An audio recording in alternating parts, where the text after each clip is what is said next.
Teus olhos revelam que eu nada posso esconder, que não sou nada sem ti, ó fiel Senhor.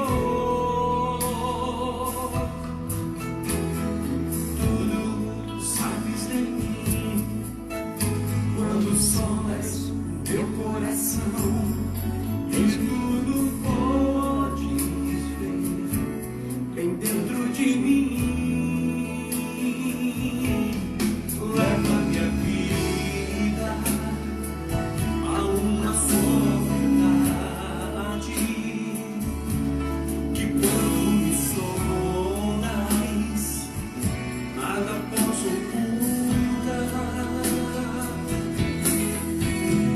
Eu sei, Convido a adorar o que Senhor. a tua fidelidade leva minha vida mais dedicar esse além do que eu posso Dedicar sua vida ao Senhor agora. Eu sei, Olha tudo que está não acontecendo. posso negar Possa subtrair os teus a tua olhos paz, sobre Senhor. mim. Que possa subtrair a sua comunhão com o Altíssimo. Enche-se da paz do Senhor. Aleluia, Deus. Esta paz que excede a todo entendimento e que se encontra à nossa disposição. Cante para o Senhor.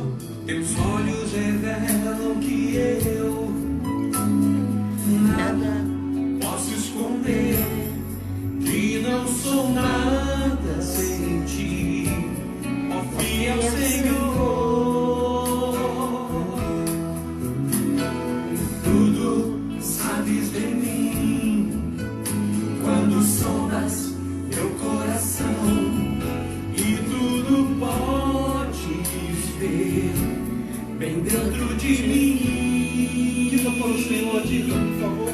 Leva minha vida a uma só verdade, que quando me sondas, nada posso ocultar. Eu sei que a tua fidelidade leva minha vida mais além do que eu posso imaginar. Eu sei que não posso negar Obrigado os por teus essa olhos sobre mim. Obrigado por essa garantia. Só pode ser fortalecido através de ti, Senhor. Santo lugar, contempla e visita o nosso coração.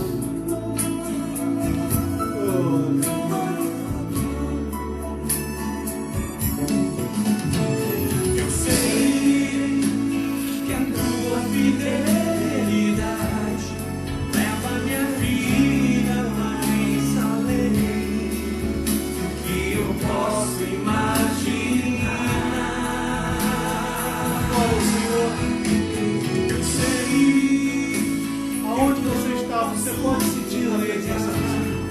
que os teus Basta negar a si olhos próprio sobre mim e se encher da presença do Senhor. tua paz.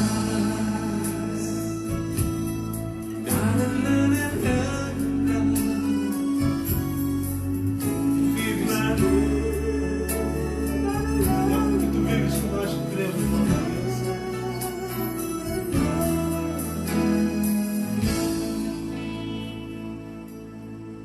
Glórias ao Senhor. Diga: louvado seja o nome do Senhor. Diga: eis-me aqui, Senhor. Eis-me aqui para te adorar, para te bendizer, para que tu sejas glorificado no meu corpo, na minha vida, Pai. Em nome do Senhor Jesus. Olá, pessoal, bem-vindos a mais uma edição de Servente de Vida, em que com certeza seremos fortalecidos mais uma vez pela palavra justa, eficaz e poderosa do Senhor. E eu sou o pastor Jorge Antônio Pinto, pastorei a Igreja Cristã de Nova Vida em Juscelino, situada na rua Celestino 197, um bairro de Mesquita. E eu te convido a participar deste momento de coração aberto. E eu já oro antecipadamente. Feche os seus olhos, por favor. Deus amado, Deus santo, Deus poderoso, Deus, Tu que nos cerca de cuidado, Tu que nos envolve com a Tua presença. Senhor, Tu que opera milagres. Nós reconhecemos que não há Deus que faça as mesmas obras que Tu fazes, ó Deus. E quantos nesta noite, Pai, ouvirão esta palavra, crendo sem duvidar, potencializando a sua fé ou renovando os seus votos? Porque nós precisamos ouvir a Tua voz.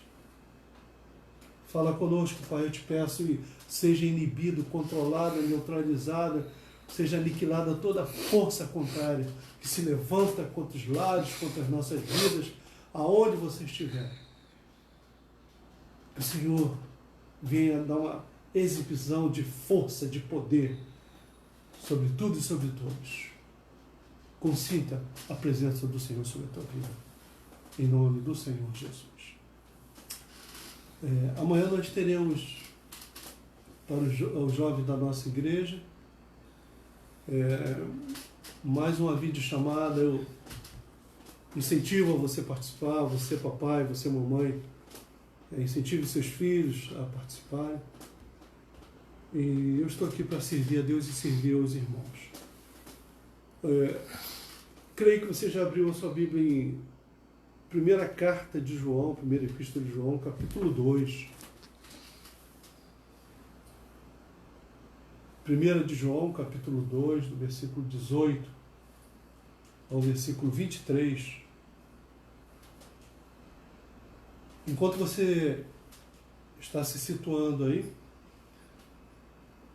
na quinta-feira próxima passada, ainda falando sobre o gigante, foi a 14ª mensagem, e o título foi Nenhum Gigante é comparável, aliás, defenda-se do gigante graciosamente carismático, com o uso contínuo da Escritura. Foi o título da mensagem passada. E São Paulo, em Colossenses capítulo 2, não precisa abrir, já foi falado, só uma pequena introdução, do versículo 4, versículo 8, o Senhor revelou o perigo enorme, gigantesco, que saltava da iminência, da expectativa à realidade, para materializar-se no seio da igreja, no lugar mais improvável, usando aqueles que vivem da comunhão sem ter comunhão, e com o firme intuito de desestabilizar e, consequentemente, arruinar e empobrecer a comunhão dos santos. E Paulo lutava bravamente para que esta ideia não fosse implantada, fosse enraizada na igreja de Colossos. E isso é observado em Colossenses capítulo 2, versículo 8, que talvez a gente vai precisar de usar, que diz: tenham cuidado para que ninguém venha a enredá-los com a sua filosofia e vãs sutilezas, conforme a tradição dos homens, conforme o rudimento do mundo e não segundo Cristo. Então, tudo que despreza a Cristo é anticristo. E naquela ocasião foi citado um segundo apóstolo, ou seja, além do apóstolo São Paulo, o apóstolo São João, a quem Deus também revelou um outro gigante de igual peso ao dos gigantes paulinos. E este gigante joanino levavam até uma certa vantagem sobre os gigantes paulinos. Por quê? Usavam de uma sabedoria carismática fundamentada na palavra, na Bíblia, para divulgarem os seus pensamentos antibíblicos, usando como plataforma exatamente as Escrituras. as suas convicções eram tão fortes que os desavisados, os desinformados, os tendenciosos, os desprevenidos e os tendenciosos a esta causa abrigavam-se na tenda destes influentes mestres, que traduzem-se em uma expressão encontrada em pelo menos três citações nas epístolas joaninas. A primeira de João, capítulo 2, versículo 18 ao 23,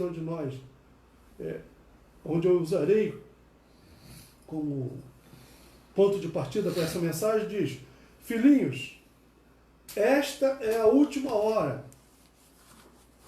E como vocês ouviram que o anticristo vem, também agora muitos anticristos têm surgido. Por isso sabemos que é a última hora. Eles saíram do nosso meio, prestem atenção, eles saíram do nosso meio, mas não eram dos nossos. Por quê? Se tivessem sido dos nossos, teriam permanecido conosco. Mas eles se foram para que ficasse manifesto que nenhum deles é dos nossos. Mas vocês têm a unção, que vem do Santo, e todos têm conhecimento. Não escrevi a vocês porque não conhecem a verdade, mas porque vocês a conhecem.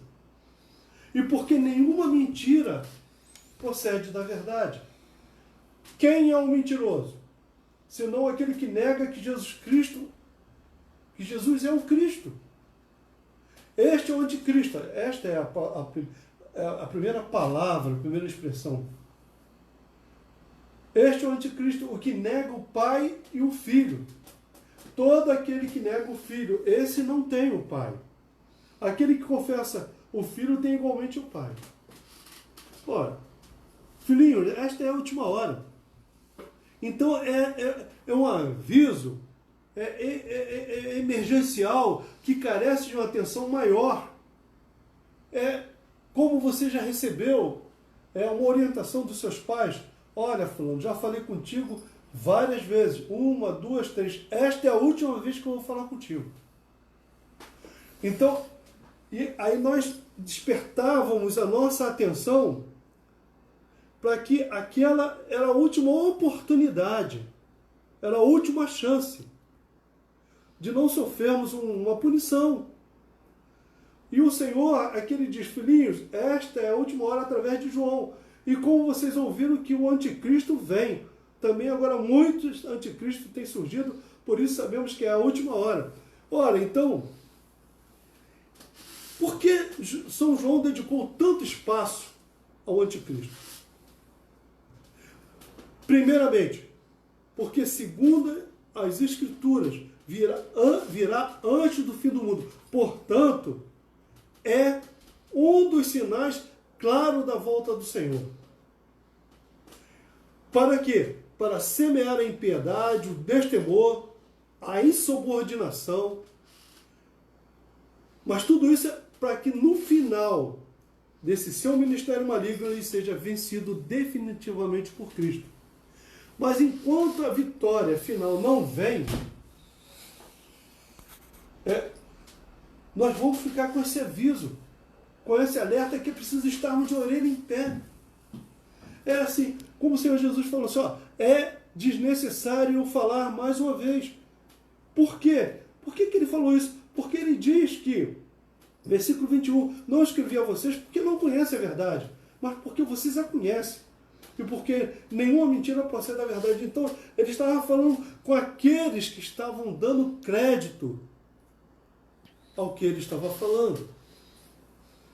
E eu rogo ao Senhor que esta palavra venha fortalecer-nos para os momentos difíceis que estamos vivendo, em que a igreja está sendo bombardeada impiedosamente e que encontra consonância no nosso meio, aonde não deveria encontrar, através do fazer vista grossa às coisas do Senhor, ao não dar a devida atenção,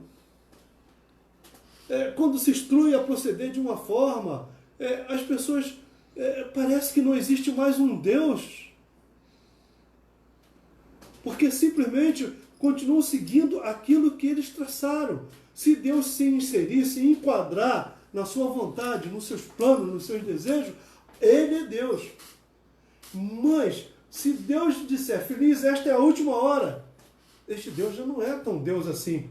Não que vai ser desalojado o poder do Senhor, não, mas simplesmente não serve para aqueles que querem andar na mentira. Então o anticristo é o maior gigante. Por quê? Ele tem o espírito do inimigo. Eu disse que as vãs filosofias, o rudimento do mundo, lá em Colossenses 2:8, já estavam lançando bases para que o anticristo começasse a influenciar esses doutores, esses homens conhecidos, para que fossem manuseados a favor das trevas. E hoje nós vemos um sem número de homens em que é preciso que haja discernimento, entendimento, consulta diária à palavra, joelho no chão, para que entendamos que o Evangelho está passando por um momento de sérios riscos, não para que ele seja caído no descrédito, não, mas que pessoas sejam enredadas, como diz São Paulo em Colossenses, por essas ideias facciosas, falaciosas, enganosas.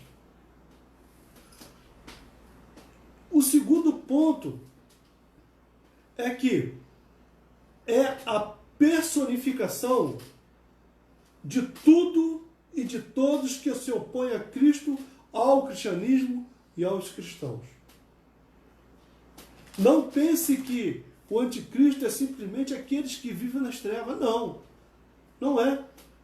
Aqueles ainda há uma oportunidade, porque há uma cegueira espiritual. Alguns estão servindo a outros deuses, crendo piamente que estão servindo ao Deus da luz, o Senhor Criador de todas as coisas. Daí o que se entende que o que faz mal a Cristo prejudica a nós, guarde isso. O que produz tristeza no Senhor prejudica a nós. Então é um momento em que nós venhamos a usar a santa unção do conhecimento, como está escrito no versículo 20, para que nós não venhamos ser pegos no contrapé. Ah, mas eu fiz isso porque fulano fez. Não, a nossa vida nós somos responsáveis pelas nossas vidas. Então, um grande perigo é que o anticristo, ele brota dentro da igreja para poder produzir confusão, desestabilizar a congregação dos santos, provocar uma ruptura entre o altar e a plateia. Ou seja, procurar dilatar a distância entre pastor e membros e ovelhas. E isso é tudo feito de uma forma muito sutil. Ora, o anticristo, João fala sobre o espírito do anticristo. Em 1 João capítulo 4, versículo 3, por favor. Vamos ler o versículo 1. Toda essa epístola de João é um alerta. Ele diz: amados, não deem crédito a qualquer espírito, mas prove os espíritos para ver se procedem de Deus, porque muitos falsos profetas têm saído muito mundo afora. Nisto vocês reconhecem o Espírito de Deus. Todo espírito que confessa que Jesus Cristo veio em carne e é de Deus. Versículo 3 agora. E todo espírito que não confessa isso a respeito de Jesus não procede de Deus, é mentiroso. Pelo contrário, este espírito é do anticristo, a respeito do qual vocês ouviram dizer que viriam e que agora já está no mundo. Versículo 4, vamos ler até o versículo 6, por favor. Filhinhos, olha o carinho ao alertá-los. Vocês são de Deus e venceram os falsos profetas. Porque aquele que está em vocês é maior do que aquele que está no mundo. Paulo também não falou isso? Eles procedem no mundo, por essa razão falam da parte do mundo, e o mundo os ouve. Nós somos de Deus. Quem conhece a Deus nos ouve. Quem não é de Deus não nos ouve. E nisto reconhecemos que o Espírito da verdade e o Espírito do erro. Ora, fica bem claro, é bem distinto um espírito do outro. Quando ele fala aqui em espírito, logo no versículo 1, ele está falando do nosso espírito, aquele que capta, aquele que tem anseios. Tanto é que no versículo 2, quando ele diz, todo espírito que confessa Jesus Cristo veio em carne, é de Deus.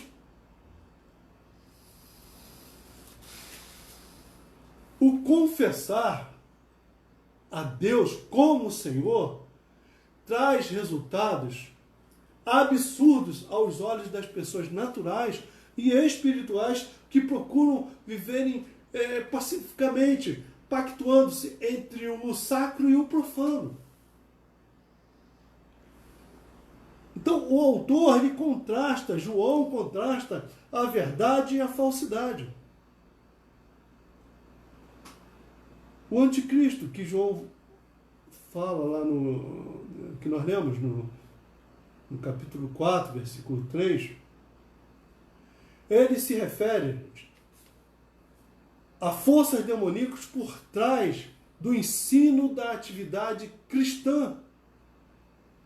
Não está falando daqueles que se levantam frontalmente contra o Evangelho. Está falando daqueles que se abastecem, que se municiam da palavra para poder provocar rupturas, para procurar promover divisões entre o povo de Deus.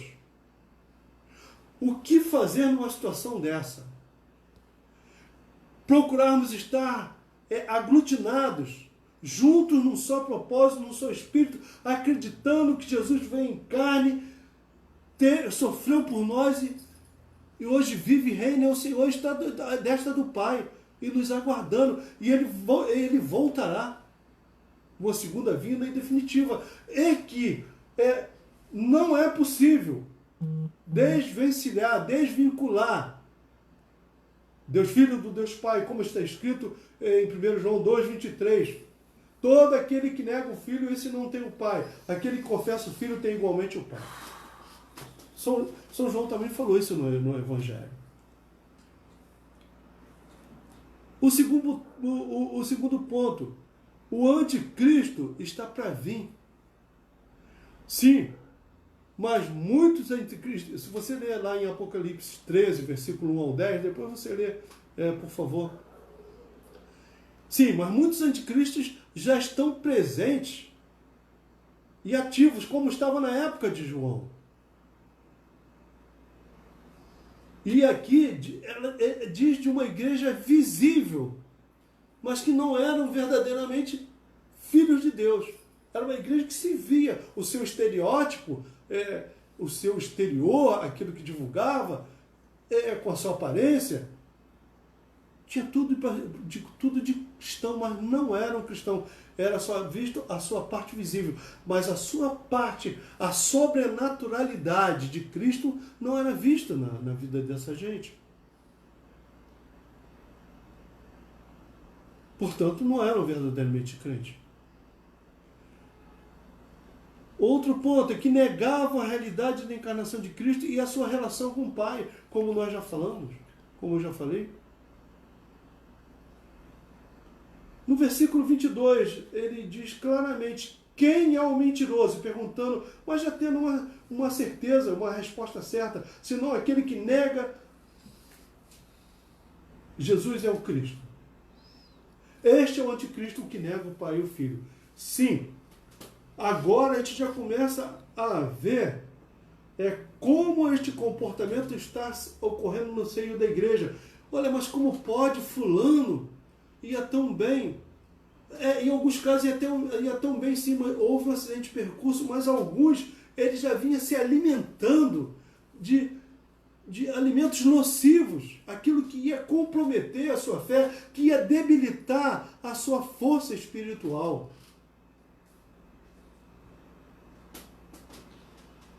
E a palavra do Senhor diz aqui, é bem claro no versículo 19, 1 João 2. Eles saíram do nosso meio, mas não eram dos nossos. Olha, é um homem cheio da presença de Deus falando. Porque se tivesse sido do nosso, teriam permanecido conosco. Mas eles se foram para que ficasse manifesto que nenhum deles é dos nossos. Então, essas pessoas que não conseguem se firmar, é lamentável, porque nós gostaríamos que todos se firmassem. O desejo de um pastor, o desejo de uma igreja sadia é que todos se firmem. Mas, lamentavelmente, não se firmam. Mas não deixam de ter o seu ponto positivo. Ele aqui está descrevendo, está delineando a volta do Senhor através dos seus gestos. Porque nenhum deles, mas se eles foram para que ficasse manifesto que nenhum deles é dos nossos. Foram com firme propósito de não terem dado atenção ao alerta do Senhor. Esta é a última hora. Não suportaram viver perseverantemente a sã doutrina. Eu estou falando para pessoas nesta noite que eu creio que você está incluso, você está implícito, em pessoas que desejam crescer um pouco mais na fé, que saiam um pouco do leite e entre pelo menos no mingau. O mentiroso, que está aqui no versículo 22, diz do supremo mentiroso, aquele que nega Jesus que vem em carne. Toda mentira é mentira. Mas existe aquela mentira para defender os nossos interesses, para justificar erro? Nada disso é válido. Mas a suprema mentira é aquela que nega Jesus Cristo, a sua vinda em carne. Isto é, que ele seja ao mesmo tempo, homem e Deus. A separação, preste atenção, a separação entre o humano e o divino foi uma doutrina herética, de hereges, né? Antiga, conhecida como docetismo. O que é docetismo, pastor? Eram aqueles que afirmavam que Jesus só tinha aparência de ser humano, mas não a natureza humana. Jesus foi homem, foi ser humano, obviamente, mas ele não perdeu a sua divindade. Então, o docetismo, ele afirmava que Jesus só tinha a aparência de ser humano, mas não a natureza humana.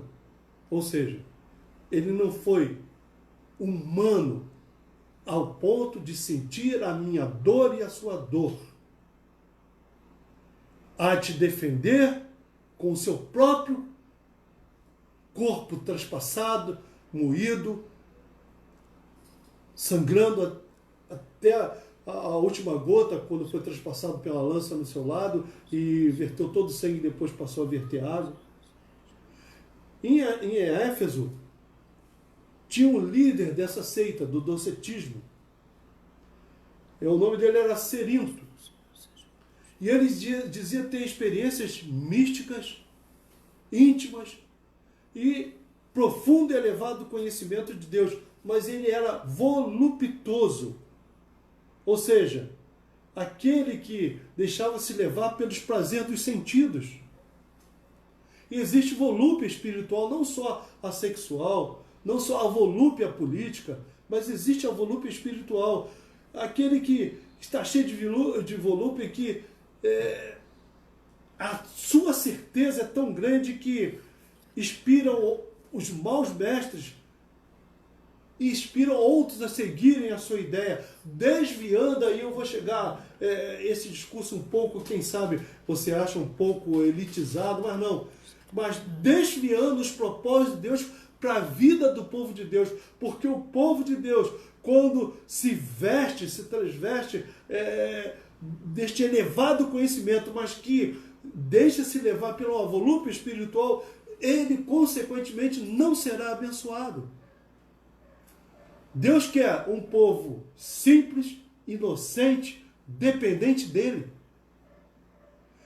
Então, João abre fogo contra o indivíduo, o anticristo, que nada mais, nada menos é uma concentração, preste atenção, uma concentração é uma palavra da moda, uma aglomeração máxima de espírito maligno sobre uma pessoa que, quando os adeptos desta seita, desta corrente de pensamento religioso, serve para serem arrebanhados, tornam-se adeptos de Satanás e servem para alimentá-lo, fortalecendo Satanás com este alimento da sua fé, que deveria ser direcionada a Deus, alimenta Satanás, fornecendo uma força sobrenatural. Esse é o gigante chamado anticristo na vida dos homens. João combatia-os calibrado, vivendo de acordo com a palavra na vontade do Senhor. Nós não fomos chamados para discutir nada com ninguém.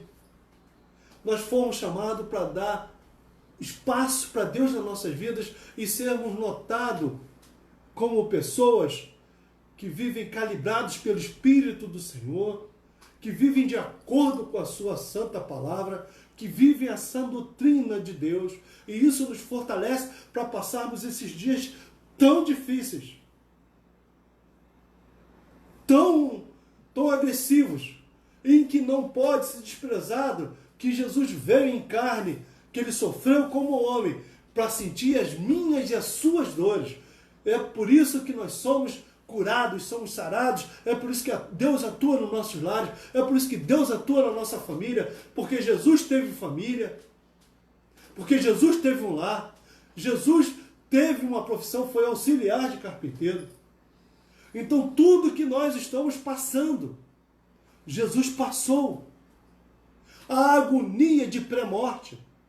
Jesus no Getsemane, quando ele estava para ser capturado e orando 3 vezes, os seus discípulos, Pedro e João, aqueles que estavam próximos dele, não estiveram com ele para participarem num gesto de solidariedade, pelo menos, porque não iriam desviar ou conter o curso da situação. Jesus iria morrer por nós, mas pelo menos serem companheiros de oração. E na terceira vez, ele, com uma certa indignação, falou: numa hora dessas em que o Filho do Homem está para ser capturado, para ser preso, vocês dormem? Gente, não é hora de dormirmos. Não é hora de vivermos anestesiados acerca da palavra, de vermos dificuldade para servir o Senhor. Olha, você quer ver o negócio? As epístolas paulinas de Colossos e a Éfeso foram escritas no ano 61 da nossa era. Já as 3 epístolas joaninas, 1ª, 2ª e 3ª, foram escritas no ano 90. Logo, 29 anos passaram-se e a preocupação era a mesma. Os personagens eram diferentes, Paulo e João, as épocas eram diferentes, mas o problema continuava o mesmo, o levante dentro da igreja. E ainda hoje é assim. Todavia continuará esta situação, porque é um dos sinais claros da volta do Senhor. Filhinhos, esta é a última hora. O Senhor vai sempre falar: é a última hora, mas que hora que não chega nunca. Olha, quantos milhões de pessoas estão morrendo nesse momento. Já chegou a hora. A nossa hora vai chegar. Não sei como, graças a Deus, mas vai chegar. Então, vivamos hoje como se não houvesse um amanhã. como se a volta do Senhor Jesus não é uma mera iminência, mas que Ele está à porta, como está escrito em Apocalipse 20, eis que eu estou à porta, batendo a porta do seu coração, aquele que abriu eu entrarei e cearei com Ele. Dê espaços ao Senhor antes de reivindicar qualquer coisa. Creia que este Jesus veio em carne e deu a sua vida por nós. Você só é abençoado, eu só serei abençoado se eu não negar esta verdade, porque esta é a suprema mentira. É isso que quer tirar os milagres que estão engatilhados para a tua vida, estão direcionados para a tua vida. 29 anos se passaram da carta de Colossos e a Éfeso, mandada por Paulo, tendo como remetente Paulo. 61 anos. Foi no ano 61. No ano 90, João torna a insistir. 29 anos depois, as preocupações eram as mesmas. E agora, 1959 anos após a carta de Paulo a Colossos e a Efésios, em 1930 anos após a carta de João, as 3 cartas de João, nós continuamos vivendo esta mesma preocupação. Porque, vez por outra, dentro da igreja, nós somos pegos de surpresa. A verdade é essa. Eu estava lendo um texto, e se alguém leu no Face, depois você até me corrija, porque na hora que eu estava lendo apagou, deu um problema no celular e apagou, em que uma fiel foi ao confessionário fazer, obviamente, a sua confissão ao padre. E ela falou, olha, eu não gosto mais dessa igreja porque os fiéis aqui falam mal um do outro, os que têm situação não olham para a gente, enfim, citou vários defeitos acerca da membresia da igreja católica. E pode ser também uma igreja protestante, tá? E depois virou, olha, o coral, os músicos são desafinados demais. E depois falou, padre, com toda a liberdade que o senhor está me dando, que pode ser a última vez que eu esteja fazendo esse confessionário com o senhor. As suas homilias, as suas mensagens já não me abastecem. E o padre ouvindo e tal, e caiu num silêncio profundo. E essa senhora falou, padre, o que o senhor vai me sugerir para penitenciar, né? É aquilo, né? 3 Salve Maria, 3 Pai Nosso, 3 Ave Maria, 3 Salve Rainha e tal. Eu estou falando isso sem nenhuma insinuação, por favor. Eu achei isso uma grande lição. E sabe o que o padre fez? Falou assim, a senhora vai, por favor, é a última vez que a senhora assiste uma missa aqui, a última vez que a senhora entra nessa igreja, outra vez que a senhora se confessa comigo. Então a senhora faz o seguinte, eu vou te pedir também uma última vez. Filhinhos, esta é a última hora. Ele deve ter falado para ela, filhinha, esta é a última hora. Me atenda, por favor. A senhora vai no bebedouro, pega um copo com água, encha ele bem e dê 3 voltas na igreja. E depois a senhora volta aqui. E ela fez isso. A contragosto, deu as 3 voltas na igreja e voltou lá ele aguardando ela no confessionário. E ela falou, e aí? Ela falou, não, eu que pergunto à senhora, o que a senhora viu nessas 3 voltas? Ela, um copo com água. Assim é se a senhora olhar para Cristo. Deu para entender? Se a senhora olhar para Cristo, a senhora não vai ver defeito em ninguém, embora exista. Só vê defeito quem está defeituoso.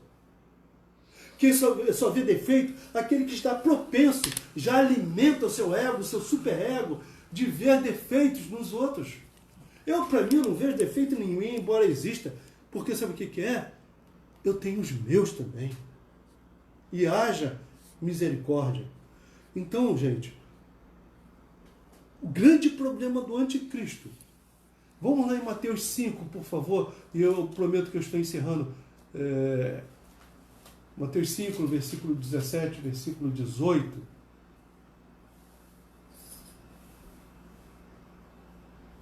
É um outro alerta.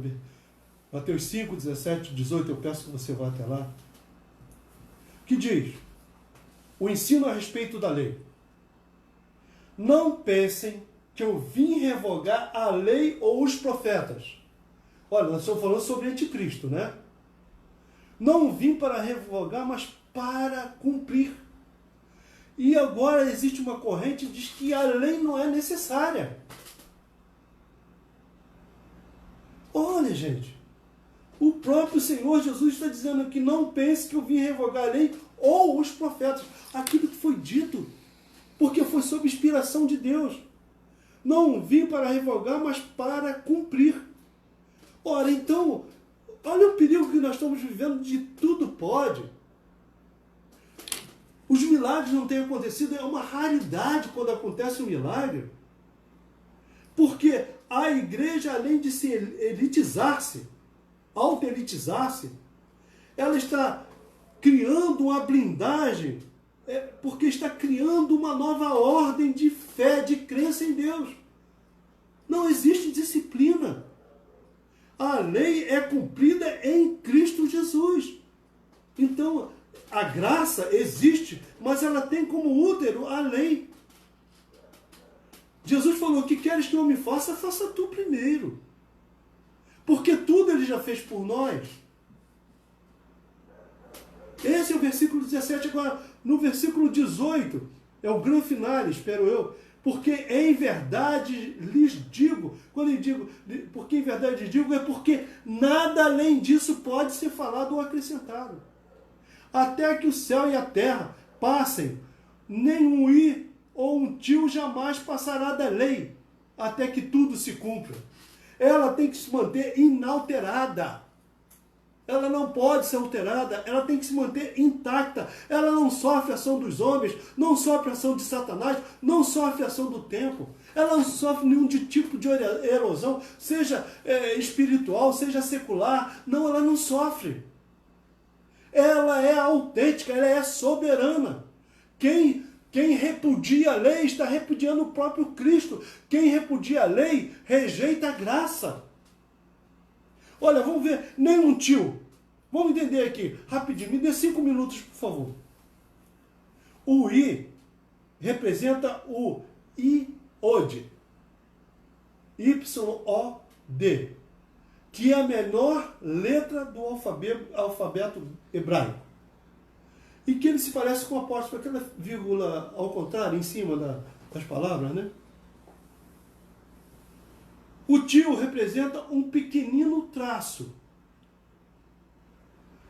que prolongava um lado de certas letras hebraicas para distingui-la das outras.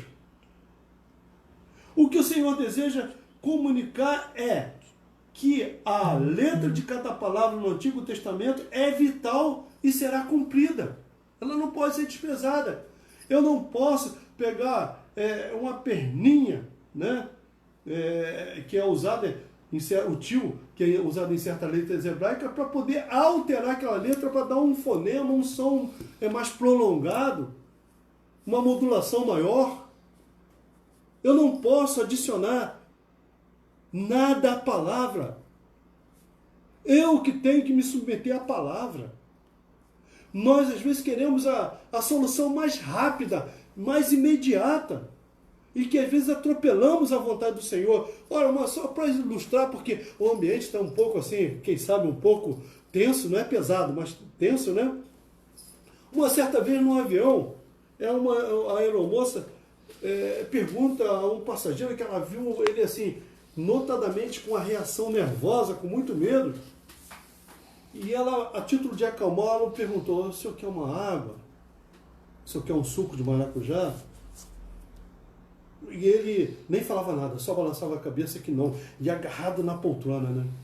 E já com uma certa ofegância, né? E ela falou, o senhor não quer nada, então o senhor está sentindo falta de ar? Abre um pouquinho a gravata.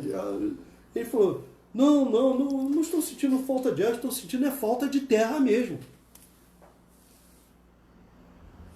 Entendeu?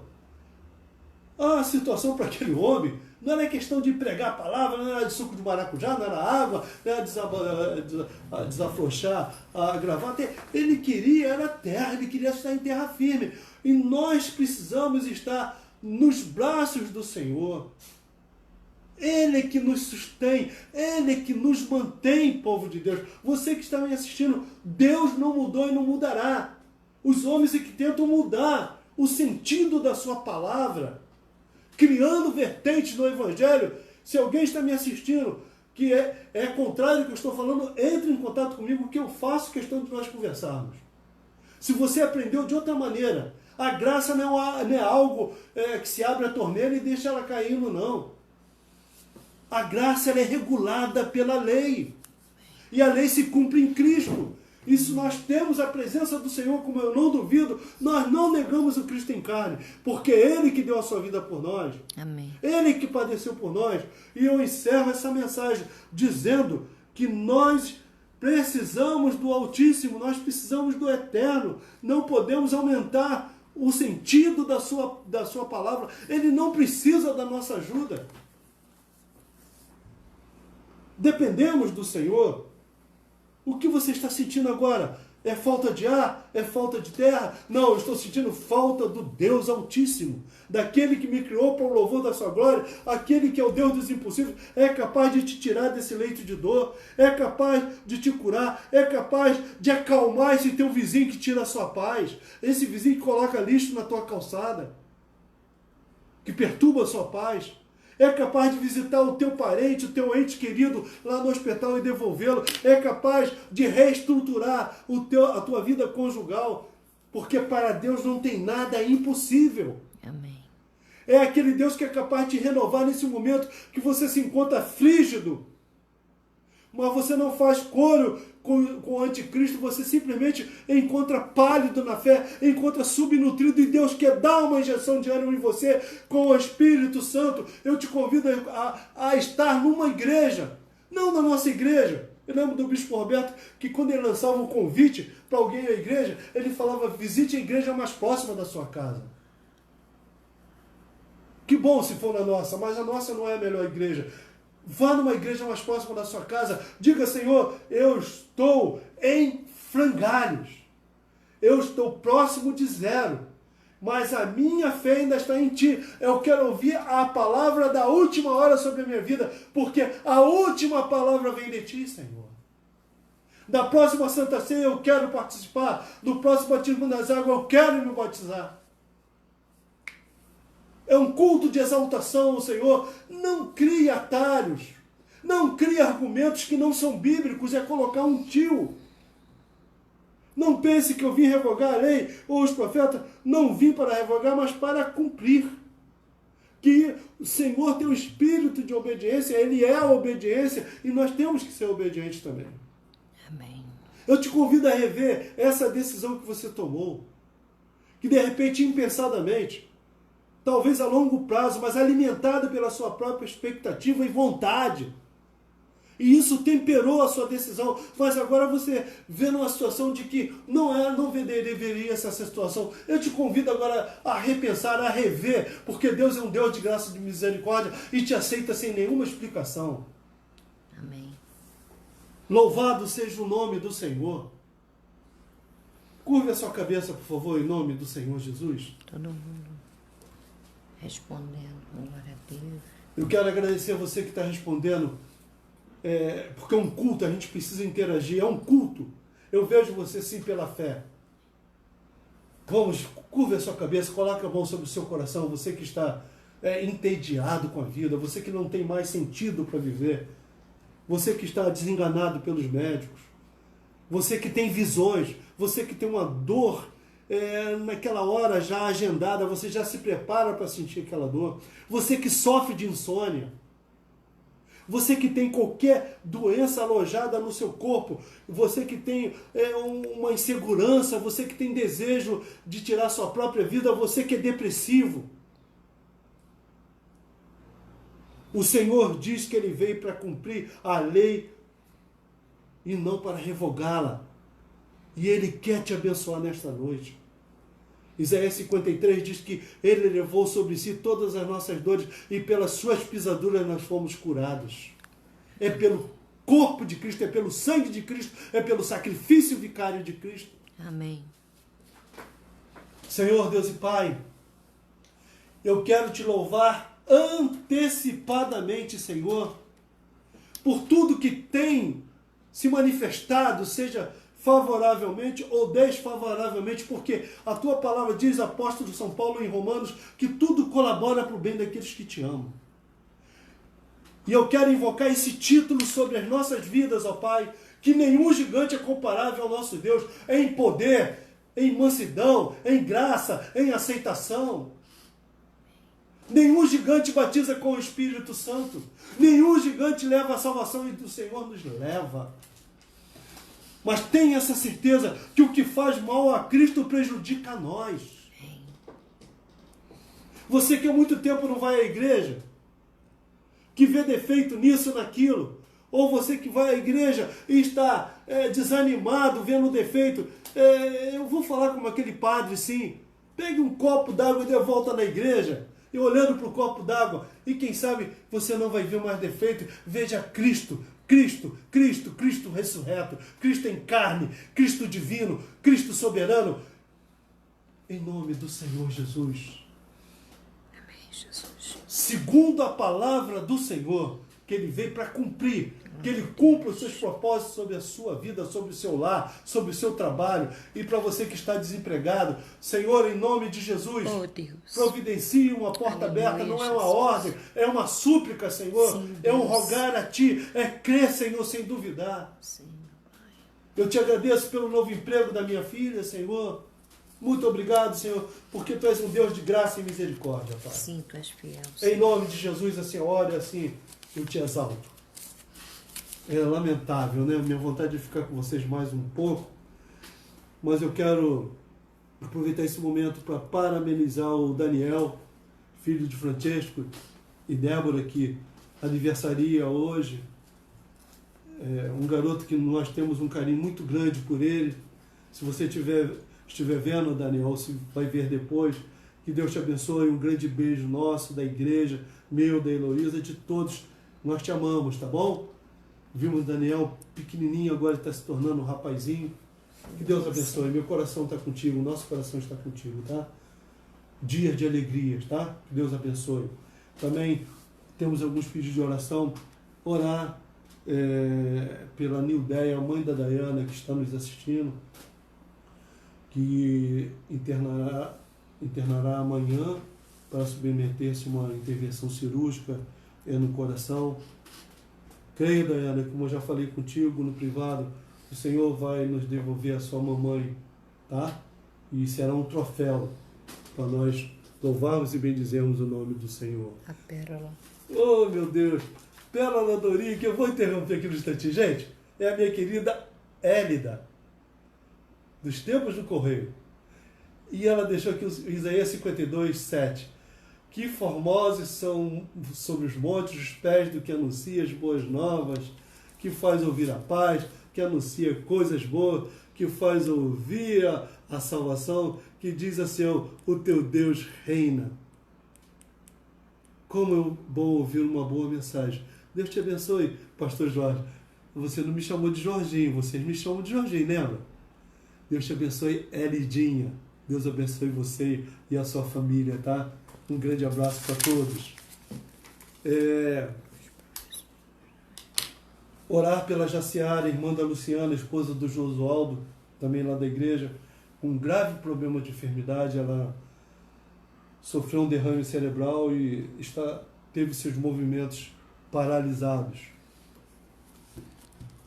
Nós cremos, e eu também quero oferecer esse culto em ações de graça pelos professores, sejam professores acadêmicos na vida secular, pedagógicos na vida celular, mas que seja uma vida espiritual também. Eu desejo toda sorte de bênção e peço que O Senhor te abençoe, professor de escola bíblica infantil ou adulta, professor de seminários, que o Senhor te abençoe sobremaneira, tá bom? Vocês são agentes formadores de caráter. Vocês tiram o engano dos falaciosos, espíritos falaciosos. Esclarecem com a unção do Santo Espírito. Eu quero agradecer aqui, orar pelo Meleni, está pedindo para orar pelo Roberto, causa na justiça. Prometo que hoje, na minha oração de 2h30 da manhã, nosso relógio de oração, igreja, continua, tá? Eu estarei orando por todos esses pedidos, tá bom? Está conosco Elaine Ferreira. Irmã Daline, Deus abençoe, Elaine, um grande beijo, tá? Meleni, Deus abençoe, filha do nosso xodózinho, da irmã Maria, beijão. Irmã Maria, a senhora está me vendo aí? Mandei legal? Deus abençoe, te amo, mãe. Fernando Pinto, Deus abençoe, já recuperou do Covid-19. Dayana, aí de Miguel Pereira, um beijo para todos vocês com muito carinho, muita saudade, muito amor, tá bom? Edinha, meu bem, minha cunhadinha querida. Saudade dela. Saudade, há quanto tempo que eu não te vejo, Edinha? Edinha cozinha pra caramba. Arrebenta. Tá rindo, né, Edinha? Deus abençoe. Aninha Ribeiro. Do Roberto Júnior. Ah, do Roberto Júnior? Oh, Deus abençoe. Um beijo para você, essa família que nos abençoa muito. No Roberto, em você, na garotona, né? Essa garota linda, maravilhosa. Deus abençoe. Thalita Rani, minha filha linda, que trabalha comigo lá na obra. Hoje nós saímos para fazer algumas coisas, né? O Luiz da Meleni, Luiz, Deus abençoe. Que saudade arretada da gota, Luiz. Te espero lá na igreja domingo, tá bom? Aline, Deus abençoe, Aline, Moisés, e o garotão aí, Deus abençoe. Ana Clara, Clarinha, tô orando por você, tá, Clarinha? Um beijo, te amo, Clarinha. Você, sua mãe, seu papai, sua vovó, Deus abençoe. Carminha, meu bem, outra cunhada minha, Deus abençoe. Onde faltou cunhada, superabundou. Deus abençoe, Carminha. Carminha linda. Roberto Júnior, você tá aí? Roberto. Ô, Júnior, Deus abençoe. Deus abençoe. Amo você, tá bom?